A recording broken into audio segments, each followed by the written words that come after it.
Welcome back to the Scotti-BYTE channel, and this is Scott. So today I want to talk about Xfinity Comcast service and how they work out as an ISP. So Comcast is the largest provider of cable internet service in the US, and they've got a market share of greater than 40% and over 32 million broadband subscribers. And in some locations in the US, they're the only option, so arguably they are a monopoly. And broadband services are cheaper to deploy to a large customer base because bandwidth is shared, unlike dedicated internet circuits. So for example, if you have an office and you have a dedicated internet service connection into a service provider like AT&T or even Xfinity offers that, then you're not sharing bandwidth. So cable modem services are normally offered as asymmetric offerings with larger download or downlink speeds than they have upload speeds. In fact, usually the downlink speeds are the ones that are advertised all the time, and the upload speeds are either not advertised or not listed at all. And for us YouTubers and also people that self-host, we do care very much about the upload speed. So Comcast has up to 8 different service level offerings for broadband services. And it kind of depends on which market you're located. So in some locations, they'll have all 8. In other locations, not quite yet.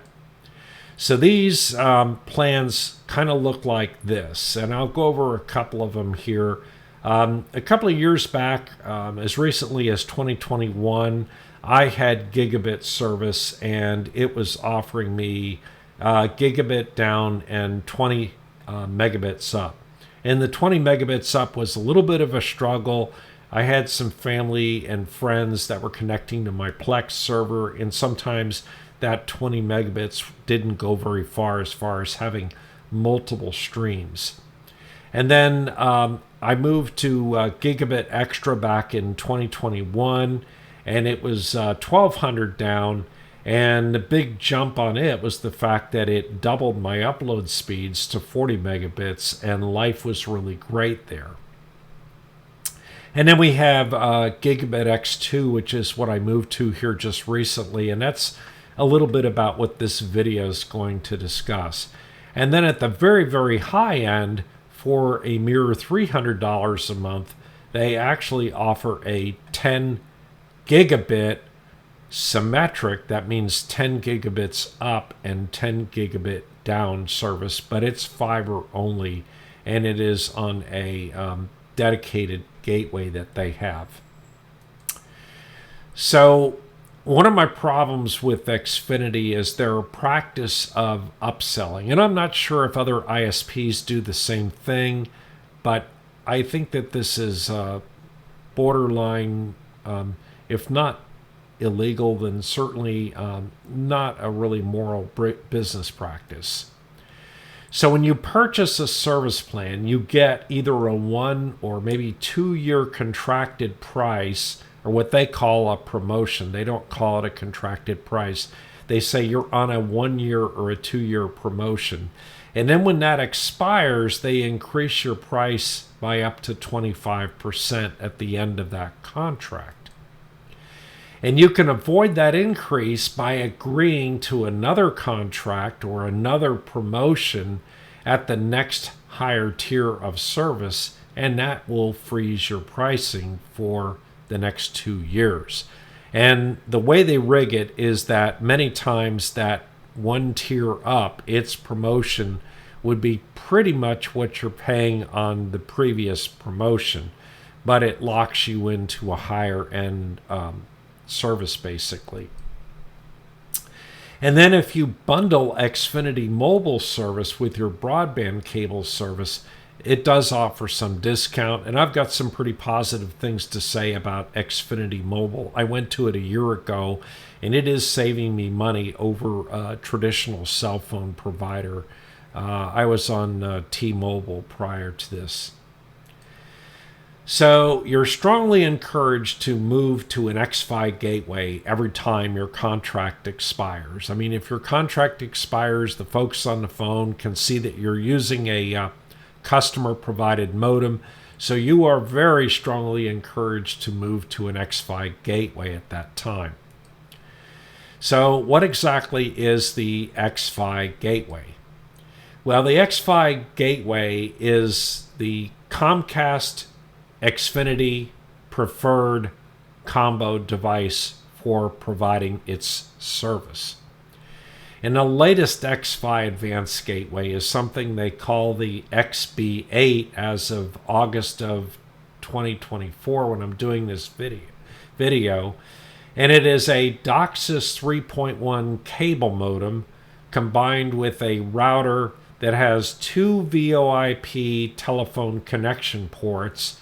It has 3 1 gigabit Ethernet ports, 1 2.5 gigabit Ethernet port, and then it has a built-in Wi-Fi 6E access point.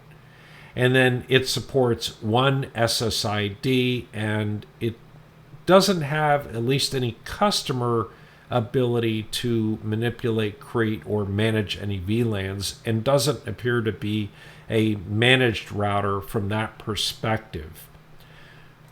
So it costs $15 a month to rent. In some markets, it can cost up to $25 a month to rent. And if it's $15 a month, that would come up to $180 a year to rent the X-Fi gateway from Comcast. So Xfinity allows for up to 1,200 gigabits or 1.2 terabytes per month, and they calculate that by adding your uplink data with your downlink data. That means adding your uploads for the month together with your downloads for the month. And excess charges of $10 for each 50 gigabytes over the limit applies in the majority of their service areas. I don't think this is the case on the Eastern Seaboard because I think there the price of the service just costs more to begin with, so it's already built in. So this excess data charge only applies to users with customer-owned modems. If you buy one of their X-Fi, or not buy, but if you rent one of their X-Fi gateways, then you are not subject to the data cap. So this X-Fi XB8 Advanced Gateway is this little pillar type block. Looks like this. Looks like many of their devices. Like I said, 3 1 gig ports and 1 2.5 gig port. It's got a built-in Wi-Fi radio. It's got one plug for the coax and basically a plug for the external power supply. And then it's got one really indicative LED light on it. So Comcast Gateway users do not pay the excess use fee, as I mentioned earlier, so they can exceed the 1.2 terabytes per month and not have to worry about any excess charges. And all Comcast gateways broadcast an Xfinity Wi-Fi hotspot, which is there for use by the public. And that's one of the reasons why they want you to use their gateway, other than the fact that they have external management control over that gateway. So this is enabled by default, but it is possible to go in and turn it off. And like other things, most users are not going to be aware of that, so they'll go ahead and leave it on. In my opinion, if you've got to pay a rental for something, you shouldn't be turning around and allowing Xfinity to offer a service from your residence. So then we have the aspect of owning your own equipment, which is what I do, and it's what I kind of recommend if you're going to be a self-hoster and have your own home lab. So Comcast does not encourage owning your own equipment, and I made that pretty obvious early on. If you own your own modem, you can end up paying that $30 monthly charge to eliminate the 1,200 gigabit or 1,200 gigabyte data limit. And like I said, that's the uploads added with the downloads together. And as a good example, I think in the last month or two, I watched the Tour de France end-to-end in 4K, and I also watched the majority of the Olympics, and that set our usage up to right around 1,600 gigabytes, 1.6 terabytes. And so we probably would have paid a couple of $100 in overage fees, and they are capped at something like $150 or $200 worth of overage fees. They won't charge you any more than that. But when you're already paying as much as you are for your connection, I don't think many people would be happy with that. So therefore, I pay the almost mandatory $30 a month. I actually want to use my internet connection fee. So there's a list of preferred modems for your higher service tiers. And I just want you to look at this in passing, kind of remember this, maybe go back to it, squirrel it away somewhere. But this was ultimately a list of recommended modems that I found at the end of my exercise, not at the beginning of my exercise. And the reason for that is because on the Xfinity website, and also if you do searches on Xfinity, you're going to find many lists of recommended and preferred devices. But apparently they never really get rid of their old list, and so there are lists that are out of date. And since they don't date these lists, there's no way to tell when one is an old list or not. So then I had customer support problems. Xfinity customer support is placed behind a voice assistant, and it's designed to firewall you from speaking to a person. In fact, at almost every turn, they want to text you a code in order for you to carry on a conversation with a bot on your SMS texting on your mobile device. And they do everything, and you have to go probably 4 levels deep before you can ever hope to actually speak with a person to resolve a problem. So customer support is primarily in an offshore call center. Not to say that they don't have any U.S. customer support folks, because they do, but you have probably a 90% chance of being routed to an offshore call center. And the offshore call center folks, they're basically script readers, and they're maybe level 1 support, and at best they have no analytical skills. And when they're listening to you, they're listening for keywords and trying to align them to something in their script that they can parrot back to you. They receive no real technical training, and that makes them a lot less expensive. So the assumption is that any problem not resolved by cycling power and their standard ping tools that the customer support center might have must be wiring problems inside of your home. And so Xfinity technicians that visit the home are trained to cut the ends off of your coaxial cables and to reconnectorize them, because after all, those connections go bad after a few months, or at least that's what they would have you believe. So Xfinity technicians are also taught to suggest an X-Fi gateway anytime they see a customer-owned modem. So as you can imagine, they walk into my dedicated room that is my home lab with the rack. They see a million flashing lights, 7 switches, a UDM Pro, and they don't understand what they see in there. So it's exceedingly difficult to get to level 2 support, and they're going to handle any issues without customer involvement. So if you do get to level 2 customer support, you might not know you got there because they're never going to be speaking with you in person. So what about my Xfinity service? Well, in mid-August, my 2-year promotional contract for my Gigabit Extra service expired, and that was 1,200 megabits down and 40 megabits up. And I was reliably getting that. So I was paying $74 a month on that promotion, and then I also paid the $30 a month for the aforementioned unlimited data because I actually wanted to use my connection, and so I was paying a total of $104 a month, which I believe is slightly expensive, considering the fact that there are many places in this country that you can get that kind of service for $40 a month, and many places internationally that are the same. And not only that, it won't be a symmetric service, but it'll be symmetric gigabit service.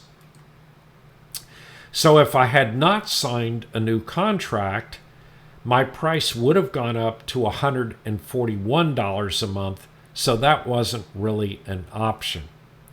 So I ended up upgrading to Gigabit X2, the aforementioned upselling, which was supposed to offer 2,000 megabits down and 300 megabits up.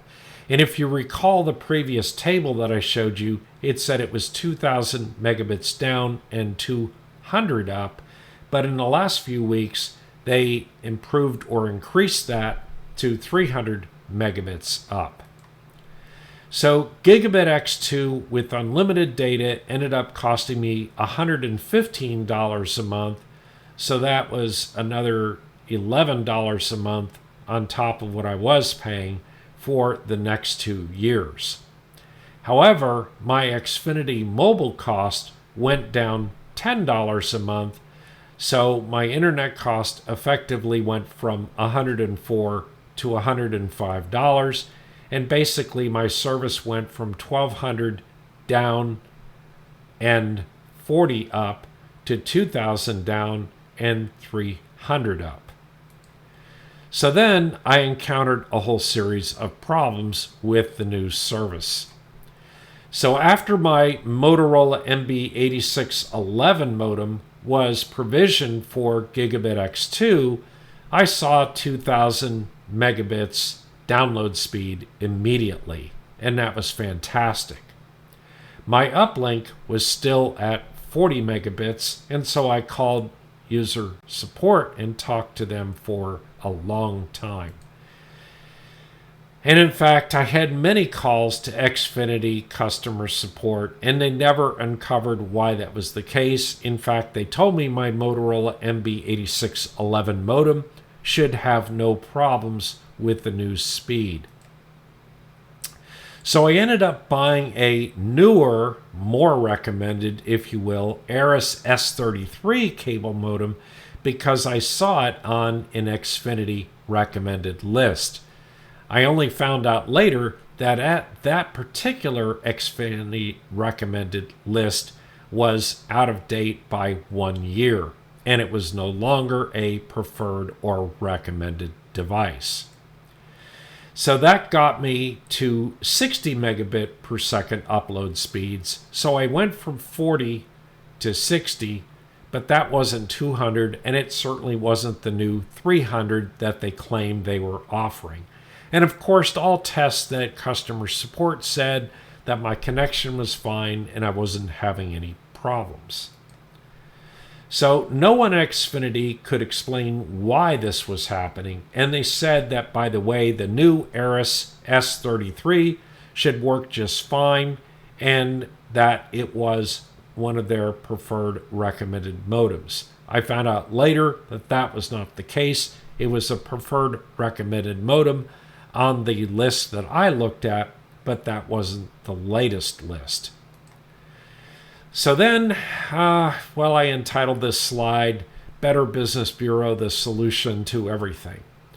So I asked Xfinity for a discount since I was not receiving the advertised speeds, and I was told just simply no.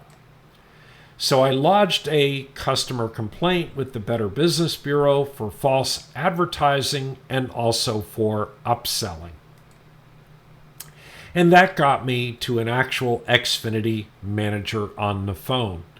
And it's amazing, but you can't get to an Xfinity manager short of lodging a BBB complaint. So I see something wrong with that.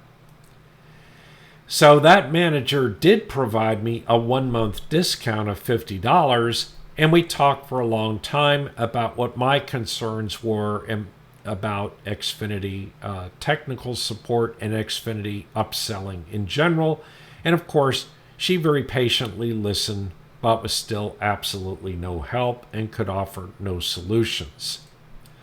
So I was strongly encouraged again to go with the X-Fi gateway to replace my cable modem and my UDM Pro, my mini switches, access points, and etc., because the Xfinity X-Fi modem or gateway was specifically designed for their next generation tier of services. So at last, I started to have some progress on my own. I posted on Reddit and on the Comcast user forum, and I posted a lot, and I read a lot. And so eventually on the Comcast user forum, a customer, and I might point out not an Xfinity employee, pointed me to this newer list of preferred or recommended modems, and that was the list that I put up on a slide earlier here. So I purchased a Netgear CM3000 from that list, and I ended up returning the Aris S33 modem. And this is where Amazon really pays off, because Amazon loves returns. So I was now getting 2300 megabits downlink with the Netgear CM3000, and I was getting a 60 megabit per second uplink, but it seemed to be capped at 60 megabits. And I'm wondering what the heck is going on.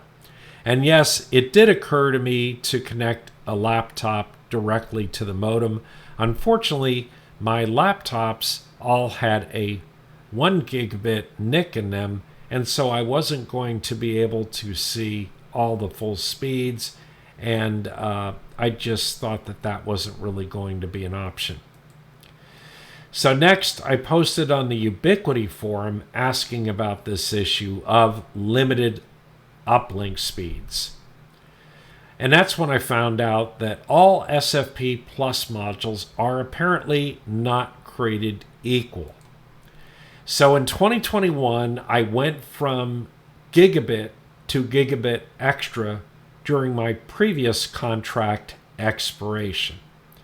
And since my downlink was now 1200 megabits back in 2021, and it was in excess of the UDM Pro 1 gigabit WAN interface on port 9, I decided to move to port 10, which is an SFP Plus port, and it's early on it was labeled as WAN 2 on the UDM Pro.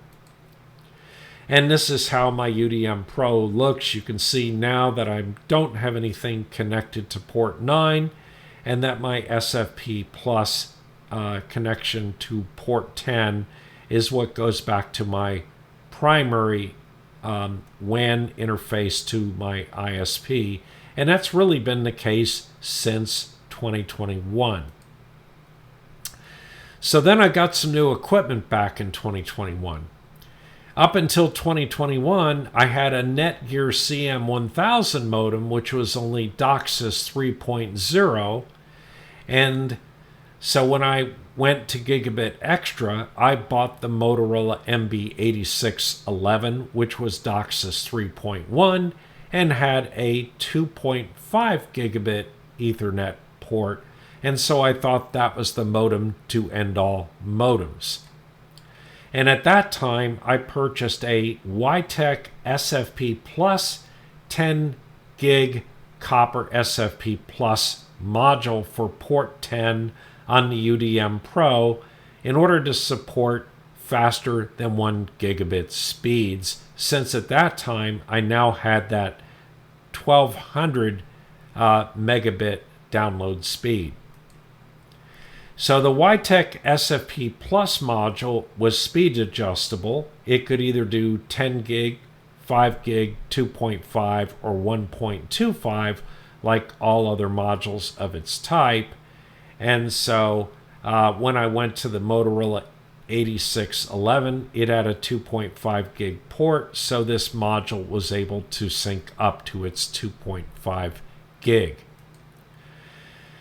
So this slide is entitled Customer Forums Rock, and that's really true. And everybody here take note. You might want to do this. So as luck would turn out, I got a response on the Ubiquiti forum linking me to 2 older posts that I had not seen in all of my searches. Both of these posts referenced that with several SFP Plus copper modules, they were seeing a cap of 40 to 60 megabit uplink speeds, and mostly these users reporting a maximum of 40 megabits upload, even though their downlink speeds were really fast. And note that I had even tried a Ubiquiti SFP Plus module, and I still had the same limit. In fact, it went down to 40 megabit uplink speeds.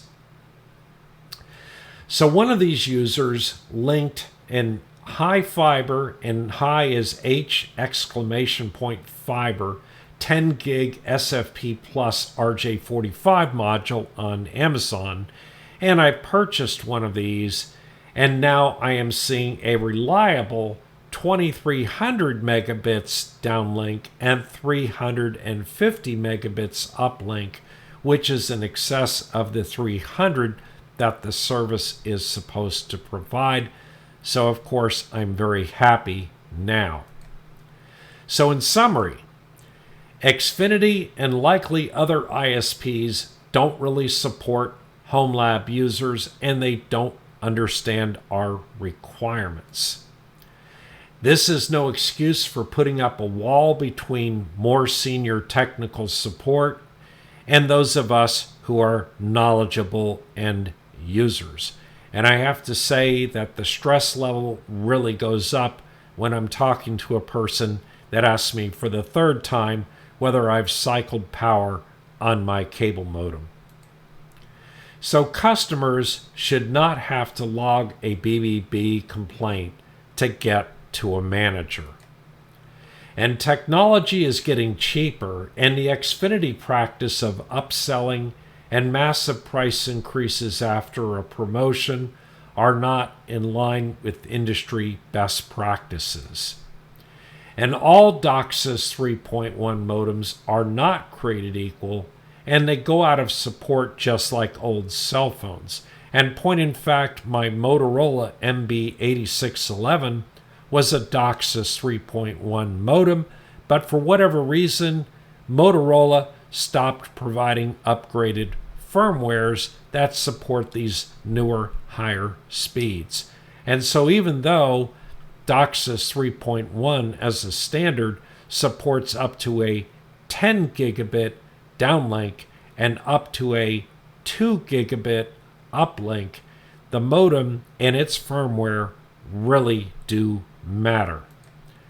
So when problems persist, look for the smallest details. Look for a cable, look for a problem with an SFP Plus module, even look for an operating system problem, a router configuration problem. Especially if you've rolled your own router, you really want to look at all the finer details in getting all of this to work. Anyway, that's it for today. Please subscribe and like to the channel, and don't forget to hit your notification bell, and we'll see you next time.